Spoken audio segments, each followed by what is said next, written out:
de que a comissão não tem sido pautada por debates infundados e ineficazes. Pelo contrário, somente hoje nós invertemos a pauta e conseguimos aprovar dois incríveis projetos que tratam a respeito da evasão escolar e também da possibilidade de abrir uma linha de crédito no PNDES para que seja direcionado isso para escolas públicas e privadas, que irá ajudar, inclusive, muito na segurança das escolas. E o debate, eu acredito que ideológico, ele é necessário, e aqui eu começo a fazer defendendo o deputado André Fernandes. Para todos que estão aqui presentes, e também aos que irão assistir isso por todo o Brasil, no dia 1º de abril, o escritório do deputado André Fernandes foi veementemente atacado. Eles fizeram um boneco do André Fernandes, atearam fogo. Inclusive, quando o André postou isso nas suas redes sociais, o Instagram considerou isso conteúdo sensível, e você tem que clicar para poder acessar. Porque após ter ficado o boneco dele em cinzas, ficou como literalmente alguém estivesse morrido ali no chão. E eles colocaram golpistas e, inclusive, se vangloriaram de ter feito isso com o deputado André Fernandes. Mas é óbvio que todos nós acredito que nós rechaçamos isso.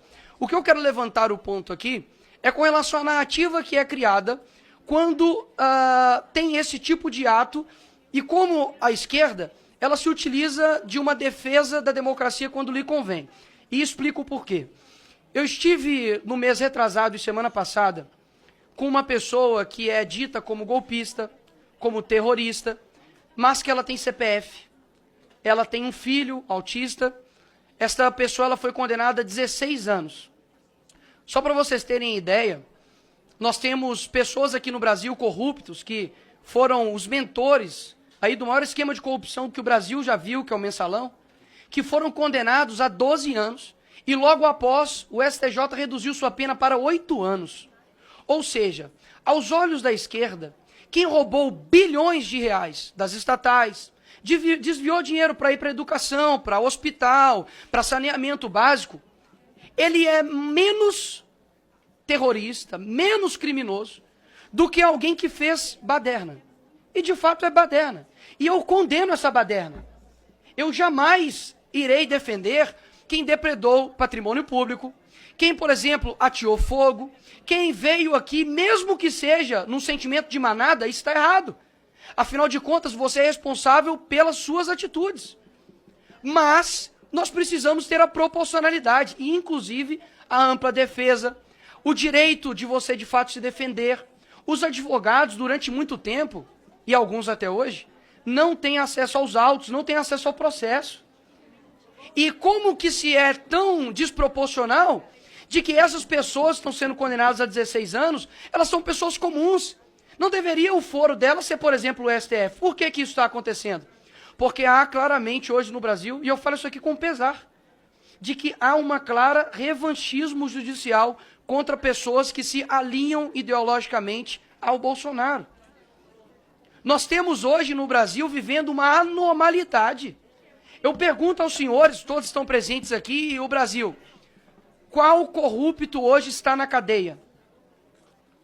Sérgio Cabral, ele foi condenado a 400 anos. Sabe onde ele está? Nas ruas do Rio de Janeiro fazendo campanha, provavelmente para governador do Rio. E olha que se continuar do jeito que está, vira, porque até então uma pessoa que estava no presídio há pouco tempo virou presidente. Então o precedente já tem. O que eu quero chamar a atenção aqui de todos é, pela ordem, como que nós... presidente. O que, deputada Liz? Fazendo a defesa. Ele é o presidente. Sim, vai lá, pode fazer. Qual a ordem? Qual seria o artigo? Até de apelar ao presidente desta comissão, que pediu para usar o tempo de liderança. Ao fazer isto, o tipo de discurso que está fazendo, sem discutir... Vossa Excelência... Qual a questão de ordem? Porque ele está... A gente tem que ver o artigo. Está no tempo de liderança dele, ele se inscreveu, então... Obrigado, senhor presidente. Para poder fazer a defesa do André Fernandes, eu simplesmente não preciso falar somente do aspecto do André Fernandes, eu preciso contextualizar. E é isso que eu estou fazendo aqui, contextualizando o porquê a defesa do deputado André Fernandes. E me impressiona que quando você não é contra o mal, você coopera com ele. Então, muito me espanta quando a esquerda ela não consegue denunciar o mal.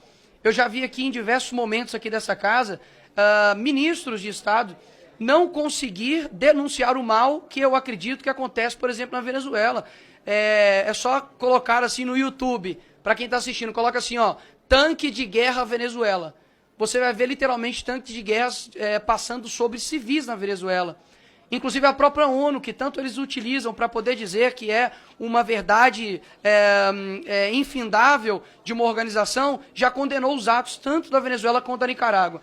Então eu deixo aqui mais uma vez a minha solidariedade ao senhor André Fernandes e deixar aqui evidente, claro, cristalino, de que nós estamos vivendo de fato uma cegueira ideológica, onde por conta de A defender A e B defender B, nós não conseguimos atacar o mal. Saibam que aquilo que nós precisamos como representantes do povo fazer é termos coerência. Coerência quando um errar, falar que errou. Eu nunca defendi nenhuma pessoa que depredou o patrimônio público aqui nesse Congresso. Vocês nunca irão me ver ir a vias de fato de agressão. Se algum dia eu falei palavrão na minha vida, se foi filmado, eu peço desculpas. Mas não me recordo, tanto aqui nessa casa ou com nenhum colega. O que acontece hoje é que existe, digamos, uma régua, que eles colocam, a régua de 30 centímetros, eles colocam que o 15 já não é mais o meio, que o meio é o 2 centímetros, ou seja, qualquer coisa que estiver no 10, no 20, vira muito extremo. Então, quando, por exemplo, você defende a legalidade do processo, para que pessoas como as pessoas do dia 8 não sejam taxadas de terrorismo e tenham penas aplicadas a elas exorbitantes, que ultrapassam da normalidade nossa jurídica, isso se chama extremismo. Eu não acredito que isso seja extremismo. Eu acredito, de fato, que as pessoas precisam pagar, inclusive uma pessoa pagou, com a própria vida. Isso aqui não é uma opinião minha. Se a maior instância do Ministério Público, que é a PGR, deu o parecer favorável para a soltura do Clezão, isso não foi feito. E por 2 meses isso foi ignorado. Sabe qual foi o fim do Clezão? A morte. E eu estive no velório dele. Lhes pergunto, eu sei que quando, aquilo que Hannah Arendt fala, né, que é a banalidade do mal. Você passa na rua um dia, você vê um morador de rua, você se assusta. Deputado Gilberto, como é possível ter uma pessoa morando na rua, deputado Ottoni? Isso é muito mal, isso é ruim. Essa pessoa precisa ter dignidade. Só que no segundo dia, você acha não tão anormal. Passa-se uma semana, um mês, um ano, e pessoas morando em situação de rua passam a ser normal. Afinal de contas, a continuidade do mal faz parecer que não tem problema. É exatamente isso que está acontecendo. E digo mais, esta pessoa que eu visitei semana passada, ela é uma mãe de família que não tem uma linha em sua ficha criminal. E eu estou para te falar para vocês, eu não quero ter que usar a tribuna dessa casa para poder anunciar mais uma morte. E quem é o responsável? Quem será responsabilizado por um autista e um morador de rua ter ficado preso 8 meses dentro da cadeia e agora foi solto por um erro jurídico? Ele será indenizado? Alguém irá defendê-lo? Os direitos humanos se colocará por ele?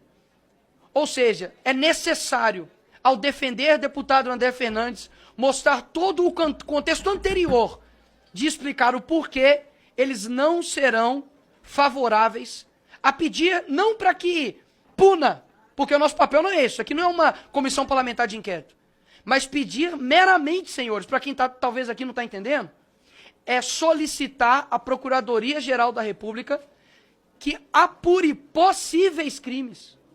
Ou seja, não somos competentes para tal. PGR, veja se há algum crime. Se houver, a PGR irá dizer. E eu defendo este instrumento aqui, nesta comissão. Acho válido, acho que é o nosso papel como devidos representantes. E, por fim, dizer que, se Levante Popular não é terrorista pelo que eles fizeram, vocês também têm que anistiar os outros demais. O que eu digo é, ambos para mim são baderneiros. Olha só, isso chama-se coerência. Ambos para mim são baderneiros. Ambos para mim passaram do ponto na defesa das suas ideias. Isso é ser coerente. Não é ser coerente defender um lado simplesmente a qualquer custo. A minha coerência vai, condeno o Levante Popular, Condeno as pessoas também que depredaram aqui, condeno qualquer um que faça o mesmo. Agora, sabe o que aconteceu? Tem muita gente nova aqui, estudantes novos aqui, talvez vocês não lembrem. Mas os Black Blocs, lá em São Paulo, e aqui também, quebraram, depedraram, quebraram o Ministério da Educação. E sabe o que aconteceu agora recente, senhores? Em 2019? Foram absolvidos por faltas de provas. Nós não estamos vivendo uma normalidade. Toda a minha solidariedade ao deputado André Fernandes, e a coerência precisa prevalecer, e a hipocrisia, quando necessário, será exposta. Obrigado a todos.